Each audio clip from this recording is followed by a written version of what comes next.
Gmail password ভুলে গেলে আপনার করণীয় কী? আপনি কিভাবে ফরগেট পাসওয়ার্ড দিয়ে নতুন পাসওয়ার্ড সেটিং করবেন আজকের ভিডিওতে দেখাবো। প্রথমে আপনি জিমেল আইকনে ক্লিক করবেন, তারপর উপরের যে আইকনটি দেখাচ্ছে ওখানে ক্লিক করে দেবেন। গুগল অপশনে ক্লিক করে দেবেন। তারপর কিছুক্ষণ লোডিং নেবে। লোডিং নেওয়ার পর নতুন একটা ইন্টারপেজ আপনাকে নিয়ে আসবে। এখানে home, personal info, data and privacy এবং সিকিউরিটি অপশন। সিকিউরিটি অপশনে স্ক্রল করে নিচের দিকে আসবেন। এখানে পাসওয়ার্ড অপশনটি শো করবে। ইন্টারভিউ পাসওয়ার্ড এইটা হচ্ছে আপনার যদি পাসওয়ার্ড জানা থাকে তো দিবেন, আপনার যেহেতু জানা নাই সো আপনাকে ফরগেট পাসওয়ার্ড দিতে হবে।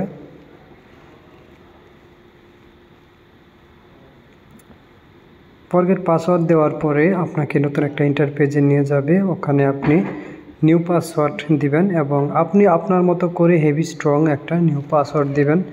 অবশ্যই আপনার নাম, ক্যাপিটাল লেটার এবং সংখ্যা ব্যবহার করবেন, হ্যাশট্যাগ ব্যবহার করবেন যেন পাসওয়ার্ড স্ট্রং হয়।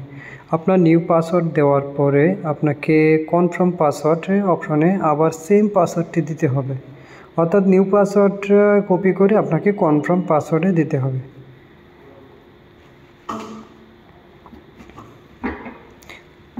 আপনি কনফার্ম পাসওয়ার্ডে নিউ পাসওয়ার্ড দেওয়ার পর এখানে চেঞ্জ পাসওয়ার্ড অপশনে ক্লিক করে দিবেন। দেখেন হয়ে গেছে, ইউর পাসওয়ার্ড ওয়াজ চেঞ্জ, অর্থাৎ আমার পাসওয়ার্ড চেঞ্জ হয়ে গেছে। এভাবে আপনারা অতি সহজে জিমেল পাসওয়ার্ড ভুলে গেলে ফরগেট পাসওয়ার্ড দিয়ে নতুন পাসওয়ার্ড ক্রিয়েট করতে পারবেন।